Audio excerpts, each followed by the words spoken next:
welcome to another Healthy Bite. My name is Dr. Ron Ehrlich.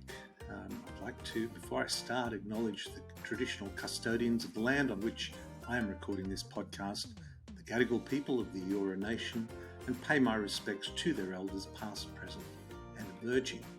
Well, this week's guest was Gill McEwen, and Gill is Group Director of Blackmores, but has extensive, that's a vitamin company in Australia, but has extensive experience through some major pharmaceutical companies like Sanofi, Johnson & Johnson and Pfizer, both as sales reps and in education. And I just wanted to get a gentle snapshot, a respectful snapshot of what, how that works. And I thought it was an interesting insight. And I thought overwhelmingly the message is I won't sell anything unless I believe in it. And this dovetails into a message of trust the science. And this raises a whole issue about that science.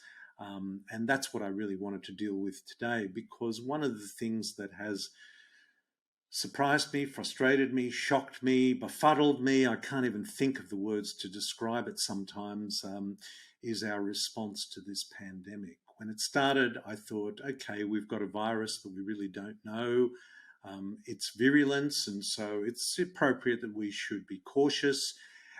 But I immediately saw that this was a threat more to people with comorbidities.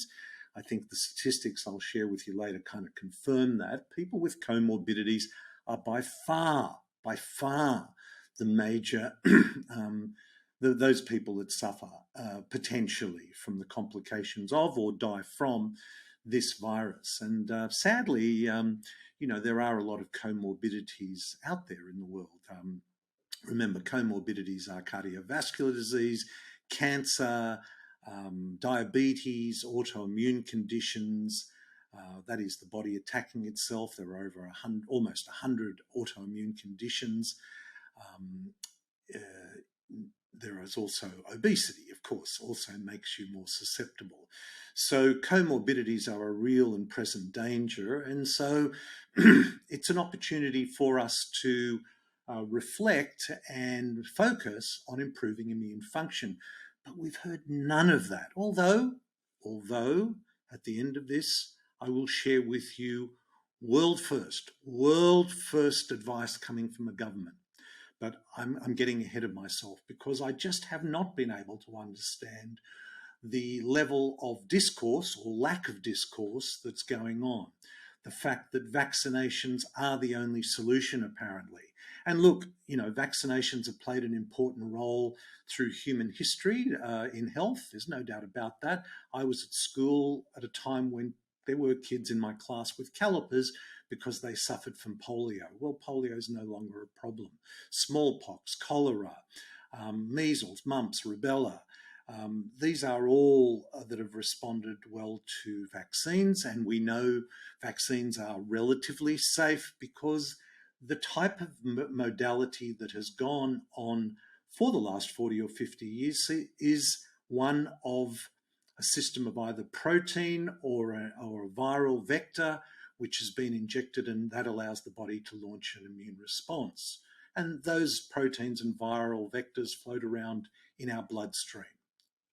The new vaccines, Pfizer and AstraZeneca, are new technology. I know that AstraZeneca has often said, oh no, that technology's been around for a long time, but they're talking about using adenoviruses in that technology, and adenoviruses have been around for a while. But the difference in both of these vaccines, in inverted commas, are that for the first time in human history, a drug has been injected into a human being which enters the cell of a human with messenger RNA or DNA and starts to produce a protein within that cell that then launches an immune response. Now, maybe that's getting too technical for some people, but the important thing for you to know is this: all vaccines are not the same.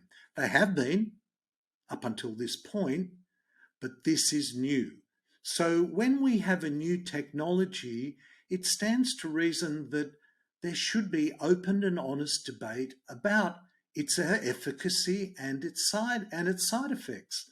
Now, I'm amazed I'm shocked, in fact, at how little debate there has been and how little information there has been about improving immune function, and any suggestion about early treatment by using cheap, repurposed drugs has been shut down right across the board. Not just by those drug companies that you would expect would be resistant to that, because there are far more far more expensive drugs coming onto the market, and why undermine the possibility of making a profit with cheap, even if they are effective drugs?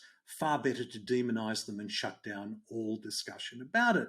And I, for the life of me, I've understood why pharma would do that, but I just can't understand why governments would do that. I can't understand why media outlets who I formerly respected place things like the Sydney Morning Herald, the Guardian, the BBC, the ABC, every television station, CNN, you name it. I mean, I'm amazed at this almost universal shutting down of any conversation which contradicts the narrative about vaccines.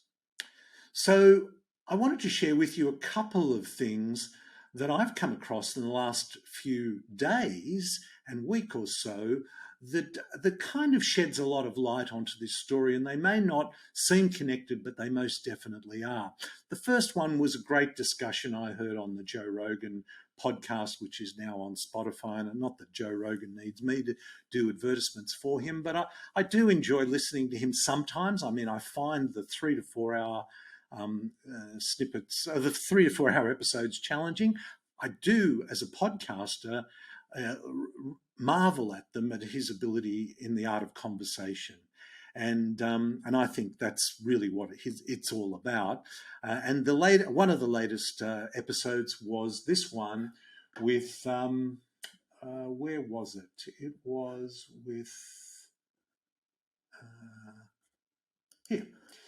Tristan Harris and Daniel Schmachtenberger talk about, is a former Google design ethicist, co-founder and president of the Center for Humane Technology. Now, if you are not familiar with the Center for Humane Technology, I would encourage you to look at it, because I think it's a really important concept. And I'm such a huge fan of Tristan Harris, and more recently, Daniel Schmachtenberg, who is the founding member of the Consilience Project. There's something about aimed at improving public sense-making and dialogue. Well, if ever we needed two initiatives, these two guys are it. And it's a wonderful episode that I think actually his last email, if you join Tristan Harris, I thought his email really summarized the episode very well. And there was so many takeaways here about how sophisticated the technology is becoming. And he makes the point, he quotes E.O. Wilson as saying, we have Paleolithic brains with medieval structures in place, governments, and yet we have godlike technology which we are barely keeping pace with. And he makes reference to not just the ability to communicate via social media, but to produce programs and to do genetic changes, using CRISPR and using AI to write programs, which is putting godlike powers into every person's hand. And this is incredibly challenging for us. Interestingly, 2 billion Facebook accounts are deleted every quarter because AI bots or trolls are just constantly being produced to take us down a rabbit hole. And let's face it, we are all clickbait.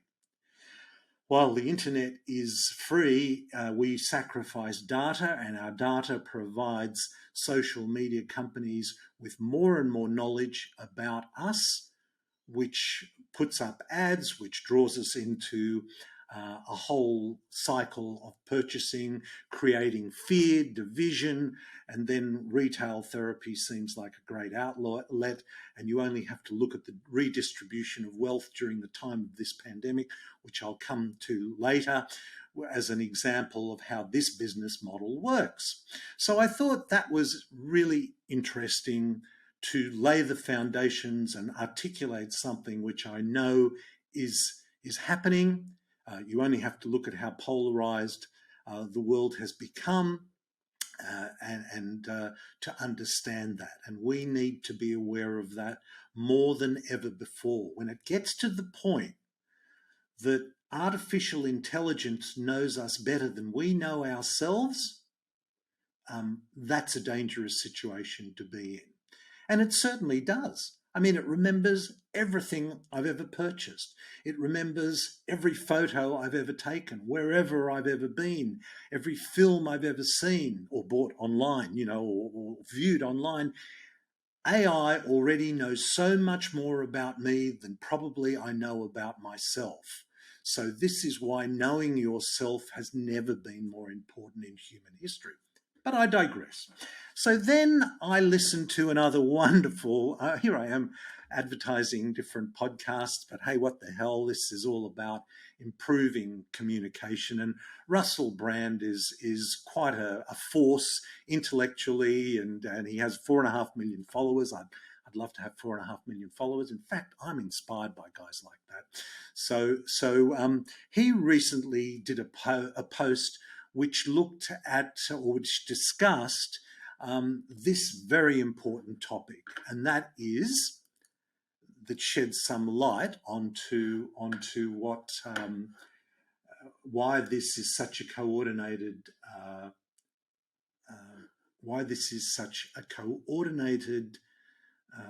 effort across the board through all the media outlets.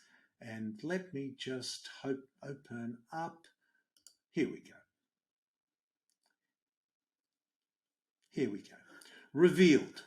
Documents show how Bill Gates has given $3.9 million to media outlets. Sifting through over 30,000 grants in the company's database, Mint Press, that's worth looking at, I think, can reveal that the Gates Foundation has bankrolled hundreds of media outlets and ventures to the tune of at least $319 million.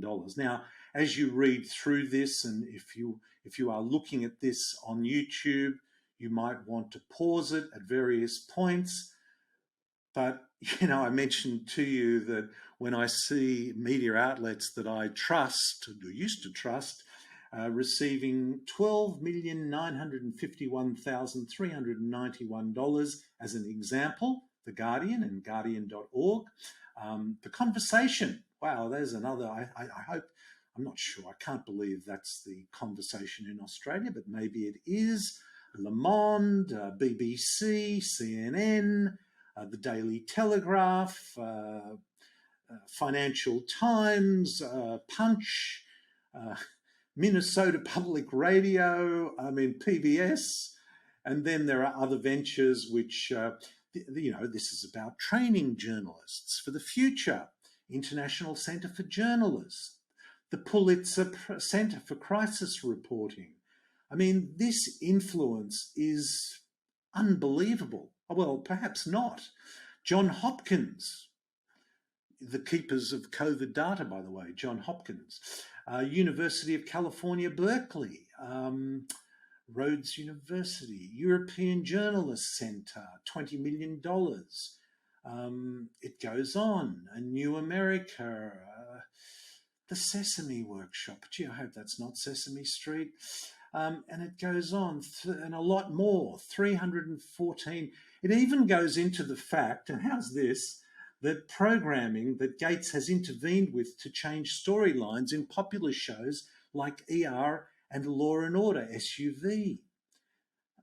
The Belinda and Melinda Gates Foundation partnership with Viacom CBS, the company that controls CBS, MTV, Nickelodeon, noted that the Gates Foundation was paying the entertainment giant to insert information and public service announcements into the programming. It's quite a story. It's quite a shocking story. And it goes quite a long way to help us understand what is going on here. In most coverage, Bill Gates' donations are broadly broadcast as altruistic gestures. Yet many have pointed to the inherent flaws in this model, noting that allowing billionaires to decide what they do with their money allows them to set public agendas, giving them enormous power over society. We really have a problem here, Houston. We really have a problem here, Houston. And let me just show you what The Guardian does with that kind of, what sort of stories could it generate? Here's one from The Guardian titled Saint Bill. Here's another one from The Guardian. And this really struck me because if you haven't been following the ivermectin or hydroxychloroquine story, which I'll come back to in a moment, then you are probably subject to this kind of media coverage. A human is not a horse. So why is a livestock drug sweeping America? There is scant evidence that ivermectin is in either livestock or human formulations can treat or prevent COVID, but that hasn't stopped right-wing pundits and conservative politicians promoting it. Honestly, I've never been a right-wing pundit or a conservative supporter. So, but when I read this from The Guardian, oh my God, but then when I see Bill Gates giving $12 million to The Guardian, it kind of starts to make sense. Why would a drug that was awarded, you'll never read this in this article, by the way, but ivermectin was awarded the Nobel Prize in Medicine in 2015 for humans, for human consumption. And if you go onto the World Health Organization site, you will learn that it has been given not just as an antiparasitic, but has also been given as an antiviral successfully for many years. In fact, 4 billion doses have been given, and a total of 5,000 adverse reactions have been recorded without any deaths. Now, I'll repeat that again. Over the last 40 years, 4 billion doses have been given with 5,000 adverse reactions. We'll come back to adverse reactions a little bit later on. But here is a drug that is cheap, safe, effective, accessible, and it is being shut down. Similarly with hydroxychloroquine. We'll come to that in a moment. And why? Well, it's about emergency use authorities. As you will know, all of the vaccine companies have been given emergency use authorities, which absolve them of any liability. Now, Big Pharma does not have a great track record on this. In fact, so many companies, I've done podcasts on this before. If you go back and look at the elephant in the room, I'll go into it a little more detail, but so many of these drug companies have been found to be fraudulent and use illegal marketing, which has resulted in tens and hundreds of millions, and in some cases in billions of dollars worth of fines. And those companies include Johnson & Johnson, AstraZeneca, Pfizer, Sanofi, Eli Lilly, GlaxoSmithKline. These have all had hundreds of millions, if not billions of dollars worth of fines, and much worse than that, they have literally cost tens of thousands, and as you will see in several cases, hundreds of thousands of lives. And these are the companies that are producing the vaccines using new, untested technology. This isn't about vaccinations or not vaccinations. This is about Big Pharma using new technology for which they have no liability, because if drugs like hydroxychloroquine or ivermectin or something as simple as vitamin D, zinc, or vitamin C were effective, then you cannot give a company emergency use authority. And so a company would then have to go through the 4 or 5 years that is typically used at best to produce a vaccine. So here we have media influence shutting down all discussion about early interventions, which could undermine the use of emergency use authorities. So there we are. Now, more recently, a new book has come out written by Robert Kennedy Jr. Now, Robert Kennedy Jr. has written a book called The Real Anthony Fauci, Bill Gates, Big Pharma, and the Global War on Democracy and Public Health. Now, this is a huge book, 900 pages. It's got an awful lot to say. And if you buy it online, which I did, I like buying these kind of books online because there are over 2,000 references. They're all almost all hyperlinked, so you can read them. But the observations about Anthony Fauci, the man who is literally leading the Western world's COVID pandemic response through the USA, makes for some very sobering reading. And there are some very sobering facts. Anthony Fauci has been leading public health in America for the last 40 years. In case you are not aware, America over the last 40 years has gone from having one of the best health in the world to now having the worst health in the world. In fact, America spends almost 20% of its GDP on healthcare. Now, to put that into perspective, most countries spend between 5 and 10%. Maximum, the other countries would spend 9 or 10% of their GDP on health. Australia spends around 9 or 10% of its GDP. America, they spend almost 20% of their GDP on healthcare, and they have the worst health in Australia, in the world. In fact, 5% of the world's population, America, takes 50% of the world's psychotropic drugs. America's use of drugs is phenomenal. And if you are wanting an insight into that, let's put the vaccines and the current pandemic aside, I would highly recommend that you look at or read the book Dope Sick, which tracks the OxyContin or the opioid crisis in America. And when you realize that the collusion that went on between the FDA, the Federal Drug Administration, which drives so much of the World Health agenda, certainly in the Western world that can afford expensive drugs, you start to realize what a fiasco this is. It deals with OxyContin. Let me just talk about OxyContin for a moment. It is a very strong opioid that was marketed as non-addictive because it had a protective coating around it that released the opioid over a 12-hour period and was supposedly non-addictive.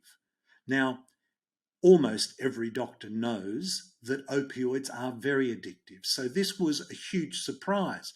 But what made it more insidious, what made it more actually evil, is the only word you can describe, is that the FDA allowed a label to be put on OxyContin, which it had never done on any other drug.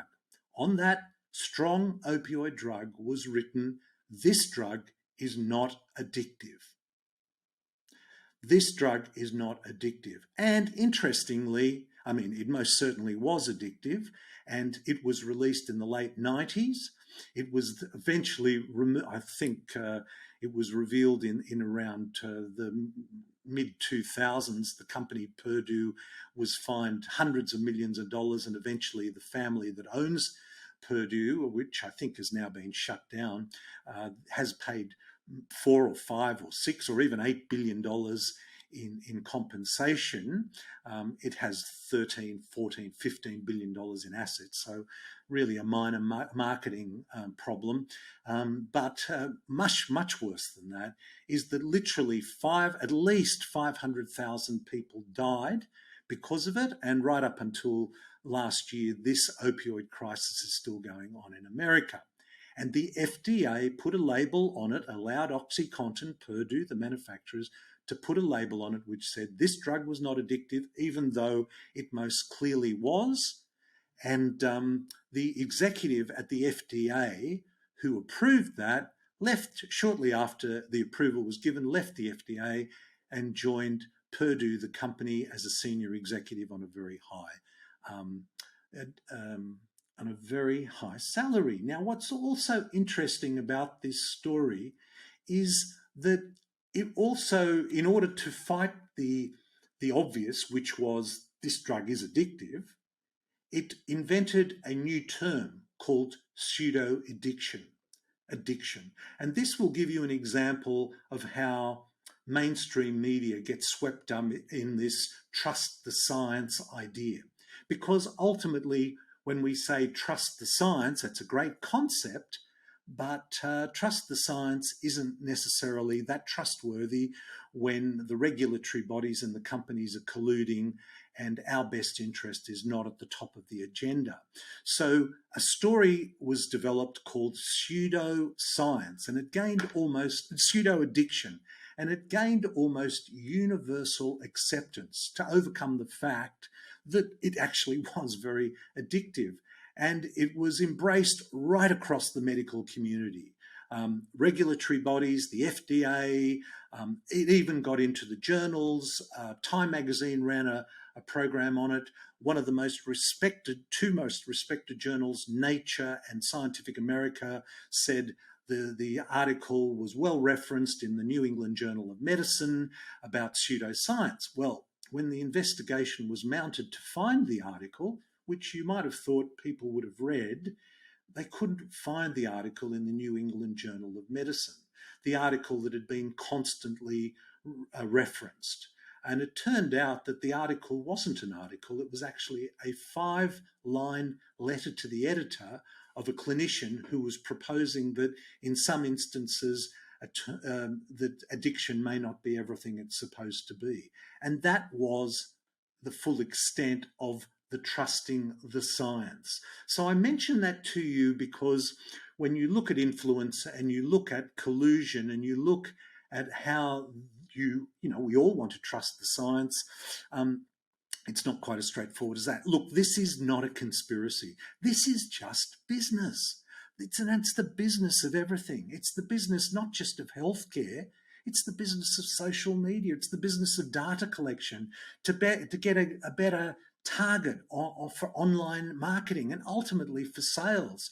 I mean, this is where economic rationalism has taken us, a market-driven economy combined with political lobbying develops what's called a revolving door relationship between politicians and regulators within corporations, one feeding off the other in a return on investment loop where well-paid positions with companies is the individual's reward, where company profit, shareholder return, and executive bonuses are king. It's a business model. It's what drives our modern world. So I digress. Back to the impact of media and the USA and WHO health policy pushing out global vaccination as the only solution. No mention of immune function, suppression of early treatment, and hydroxychloroquine is an example. I mean, Donald Trump, my goodness, I can't believe I'm saying anything positive about Donald Trump, but he did mention hydroxychloroquine as a cheap alternative and, yes, an effective treatment. If you look at the infection rates on the low-income countries that cannot afford expensive drugs, like Remdesivir, which was just fast-tracked through approval and is $3,000 a dose, and all it does is reduce your ICU by a few days. Your time in ICU goes from 14 days to 10 days with Resdemivir, but it's $3,000 a pop. That was approved straight away. Ivermectin was rubbished because Merck, the company, was not really interested. Why? Because they were developing something called Molnupiravir, which is around $300 or $400 a pop, as opposed to ivermectin, which is $2 or $3 a pop. And ivermectin happens to be a little more effective than Molnupiravir, but Molnupiravir is patented, so there it is. We are as humans, we're there to consume the new patented medication and be involved in the trial. If it causes deaths or problems, we'll take that up in court later. It's a marketing expense. Interesting case. Yes, the FDA approved things like OxyContin, but how about this? A woman had to actually take a hospital to court because it wouldn't use ivermectin. Look, I'm getting too emotional about this, but here it is anyway. A man near death recovered from COVID over the weekend after an Illinois court ordered the hospital to treat him with ivermectin. This guy travelled from Hong Kong and to visit his daughter in Illinois, and he contracted COVID and got very ill and was put on a ventilator. And his daughter has got a PhD in chemistry, and she thought, well, I will get ivermectin for him, but the hospital refused to do it, even though the doctor that was being treated, the doctor was willing to treat the patient with ivermectin, but the hospital wouldn't allow it.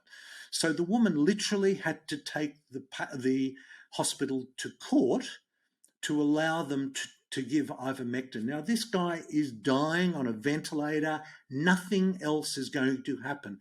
What goes on in a doctor's mind that says, no, we're not giving ivermectin? What can possibly go on in that doctor's mind? I don't know how a doctor could live like that, live with themselves after that. But the story goes that the patient was given ivermectin, taken off the ventilator within a few hours, recovered within 2 days, and is now fully recovered. A man on death's door. So that's just an example of what we're talking about. So we have these. I had these podcasts with Joe Rogan. This story coming out of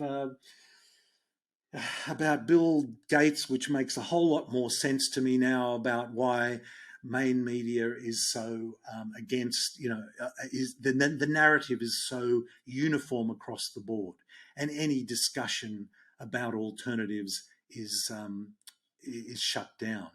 And then I joined a group this week called Parents with Questions. And, this is parents who are concerned that our children are now being lined up for vaccinations. I mean, this morning I read these two stories. 13th Omicron case. So 13 cases have now been identified in Australia, and that spurs calls for children to be vaccinated. Now, how you can make that mental leap is beyond belief, but here it is in the Australian Financial Review, a subsidiary of the Herald. And here is the story in the Herald which says, green lights for kids, jabs likely within days. Now, I think we need to pause here and just reflect on a few important facts. I started by saying comorbidities are what predisposes you. In fact, as far as I understand, over 90% of deaths globally occur in people with somewhere between 3 and 4 comorbidities. Remember comorbidities? Cardiovascular disease, cancer, autoimmune conditions, diabetes, obesity. So, people who have comorbidities are more susceptible. Kids have practically zero health risks.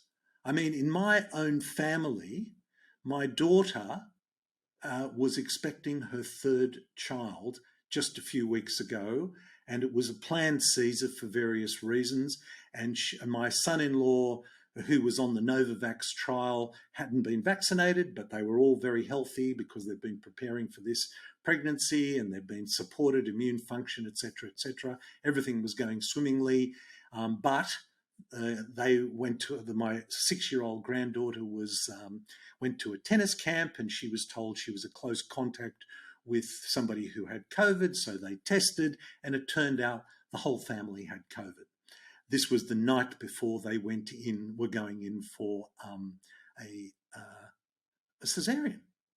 And so my son-in-law couldn't go in with his wife because he was positive. So my wife went in and accompanied her, and my wife was double vaxxed. In fact, she just received the second dose the day before because we kind of suspected that this could be a problem, and no one was allowed into the hospital unless they were double vaxxed. So my wife was double vaxxed, and I've already said why I did go down that path. We won't digress at this point, but as someone who's never had a flu vaccine, I decided to take a hit for the team. And if vaccines were what was going to get society back to normal and get people in hospitality, education, tourism, you name it, anybody out there working in retail or with a shop or a small business needed to get back to normal, then a vaccination rate had to be done. So anyway, I digress. So they went into hospital, and they were fine. They were fine. I mean, they had a beautiful little boy. The little boy's healthy. All the kids are healthy. They had no signs of any COVID complications. So when I hear that vaccines are being mandated, not just vaccines are being mandated. Forget the word vaccine for a moment. New untried technology on humans is being now approved for use on children aged 5 to 11, and they're even talking about infants as well. This is a whole different story. I don't mind as a 66-year-old taking a hit for the team. That's one thing. I can go and live with that. And I understand I'm part of a clinical trial, and I boost my immune function through high vitamin D levels and zinc and magnesium and blah, blah, blah. And I have ivermectin available to myself if I contract the problem. That's fine. I'm covered. I'm going to be looking after myself. But to think that this is now the narrative coming out without any discussion, and when we hear politicians like the Northern Territory Chief Minister Gunner, talking in such an aggressive way that if you're not vaccinated, then you're an anti-vaxxer. And if you don't support vaccine mandates, you're a pariah. You should be locked up and the keys should be thrown away. I mean, I am literally, I'm not going to go to that now because it's just too upsetting. But when I hear politicians like that talking as passionately about it, and look, I don't believe he's a bad guy. I believe he just trusts the science. This is the thing. Everybody wants the best. I don't believe that any of the politicians, I suffer from chronic over-optimism and enthusiasm, and maybe this is over-optimistic, but I honestly believe that people want the best and they want certainty. And if the certainty comes by trusting the science, then you will passionately advocate for that. But my point in this podcast is, can we trust the science? That is the question. And if history, if evidence is anything to go by, then my conclusion is no, we cannot. And when I see my granddaughter being, likely to be vaccinated, I ask an important question. Can we trust the science? This is a really important question. Let me just share with you this fact. Remember I said ivermectin has been given for 40 or 50 years now, 4 billion doses. WHO says 5,000 adverse reactions. If you go onto the TGA site, you will note that the figures that are available up to September 2021. Now, remember, these vaccines have only become available really since the beginning of this year. So we're now talking 9 months at best, maybe 10, or even if it was, let's say, a year. So this has been going for a year, right? Remember, ivermectin, 4 billion doses, 5,000 adverse reactions. To date, reported on the TGA site, AstraZeneca has had 35,441 adverse reactions, and Pfizer has had 23,434 adverse reactions. So, what about the precautionary principle? Since when have we put our children up for participants in a clinical phase 3 trial of a new experimental technology? I'm not talking about vaccinations here. I'm okay with vaccinations. That's fine. If you want to give a kid a flu vaccine using protein vector, viral vector, the way all vaccines have been delivered over the last 40 or 50 years, go for it. I don't deny that. And in fact, Novavax, which is going to be approved hopefully in the next few weeks, is such a vaccine. And I would say, okay, look, okay, if parents are favourable of vaccines and they want to give their child that, go down that path and give them Novavax. But why would you put your child into a clinical trial using a technology? I mean, honestly, guys, spare me. It's the wrong question. The question is, are you going to vax your child or not? The question is, are you willing to put your child in a phase 3 clinical trial for experimental technology? So I just can't help but be question, what is going on here with our independent fourth estate media? It's just not happening. And this, as I said, is a market-driven economy. And I was actually interested at the beginning of this pandemic to see what the vaccine market was before this all started. And I think it was somewhere around $39 or $40 billion a year in 2019, and it was projected to increase to about $45 billion in the following year. This was before the pandemic had arisen. So just hold that figure there for a moment. It was about $40 billion a year. It was projected to increase to $45 billion a year. It's sobering to note that Pfizer alone has made something like $35 billion since it started producing its vaccine in this year so far, only within 9 months. So it's quite a leap. And the other thing is that we kind of think, if you get COVID, you're going to be hospitalized. I think something like 50% of people think that if you get COVID, it's almost immediately hospitalized. It's worth remembering most people who get COVID don't even know they get it. It's worth remembering that only somewhere between 1% and 4% of people go to hospital. It's worth remembering that 96% of deaths globally have occurred in people with an average of somewhere between 3 and 4 comorbidities.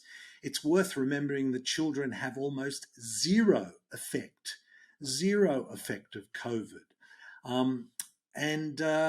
It's just needs to be put in perspective. And the key is early treatment. It's one thing to feel unwell and yes, go and get tested. But if you come back positive, treat early. Up your vitamin D, up your vitamin C, your zinc, your quercetin, your magnesium. They're all really important. We did an interview with Dr. Thomas Levy about using hydrogen peroxide in a nebulizer. Ivermectin, taken a protocol on the frontline critical care, FLCCC. They give you a very good protocol which is up to date and well researched, ivermectin. So that early treatment will almost ensure that you will be safe. And if you have a vaccine, great, have a vaccine. I really don't care if you have or haven't. The reason you have a vaccine is to reduce your chance of being hospitalized. And we could question that, but that is what the literature tells us. I'm willing to accept that. But that is why you, as a vaccinated person, can still contract the virus, and you can still most definitely transmit it.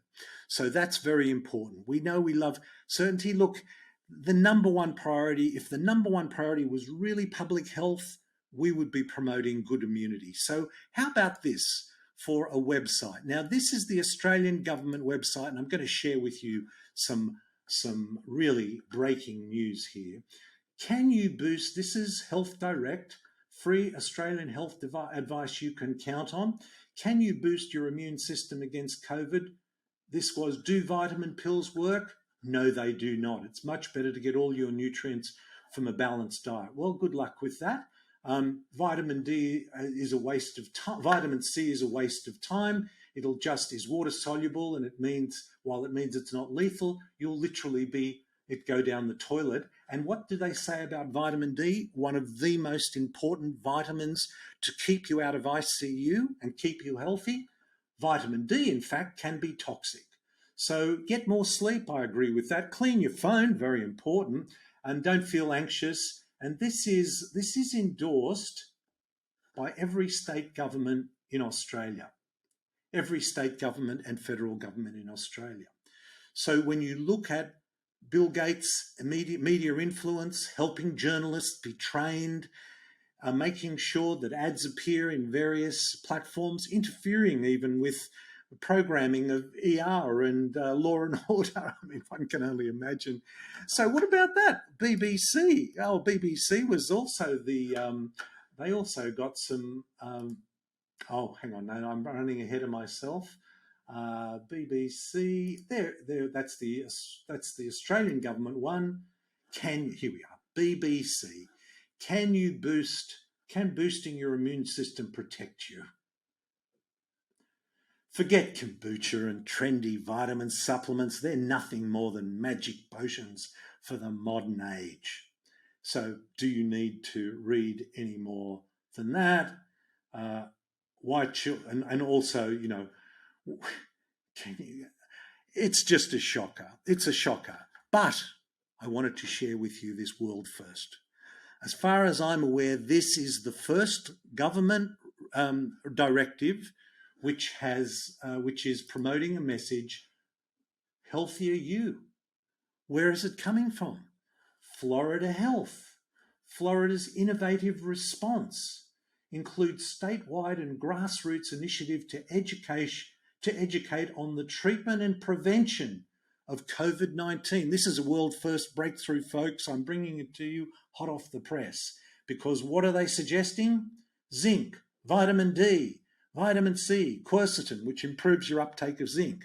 Optimize your health. So, isn't it great to see that in Florida, home of the Donald, we're seeing that. I can't believe I just said that, but it's true. It is so true. What is going on here? I think, I wanted to share that with you as a world breakthrough, but I wanted to finish on a positive note, because I think one of the things, let me just, before I finish on a positive note, one other thing I did want to share with you. There has been a huge redistribution of wealth through this pandemic. One estimate is, and it's true, I think the top 1%, which are wealthy in this world, have done okay through this pandemic. There's no doubt about that. But the real billionaires, the people that own social media, the Gates, the Musks, the Jeff Bezoses, the Mark Zuckerbergs, the Jack Dorseys, these people who have increased their wealth by one estimation is something like $3.5 trillion. And where has that come from? From ordinary wage workers in small businesses, in retail, in tourism, in airlines, right across the board, other than those on social media and those in the pharmaceutical industry and those that are on online retail. They are the winners in all this. And divide and conquer is a very powerful way to make people feel scared. I do want to finish on a positive note. And here it is. The thing that has made us more different than any other species, Homo sapiens. We should be called I think the one is we cooperate. We cooperate. We collaborate and cooperate in a way like no other species. That's why we got on top of the much bigger, more powerful, with a bigger brain Neanderthals. That's why Homo sapiens prevailed. We cooperated and collaborated, and that's what makes us stronger. And that's what makes this period of lockdown so insidious. It drives us into our homes. It makes us fearful. It isolates us, and it undercuts our greatest strength, our ability to come together and collaborate.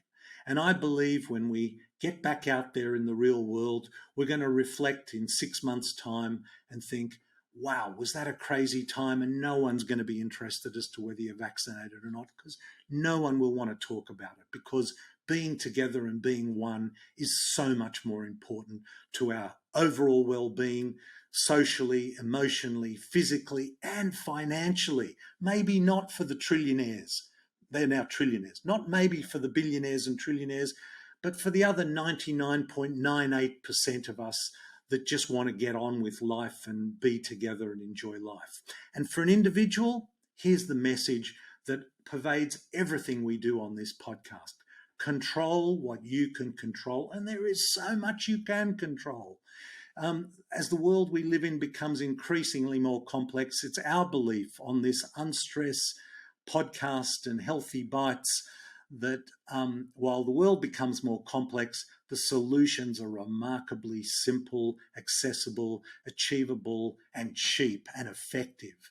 So be the best you can be. That's overall the message. So I think we will emerge from this, hopefully a happier and healthier society. I think we've got a bit of pain to get through first, but let's stick together. Let's keep the avenues of communications open. Let's share them openly and honestly. Until next time, this is Ron Ehrlich. This podcast provides general information and discussion about medicine, health, and related subjects. The content is not intended and should not be construed as medical advice or as a substitute for care by a qualified medical practitioner. If you or any other person has a medical concern, he or she should consult with an appropriately qualified medical practitioner. Guests who speak in this podcast express their own opinions, experiences, and conclusions.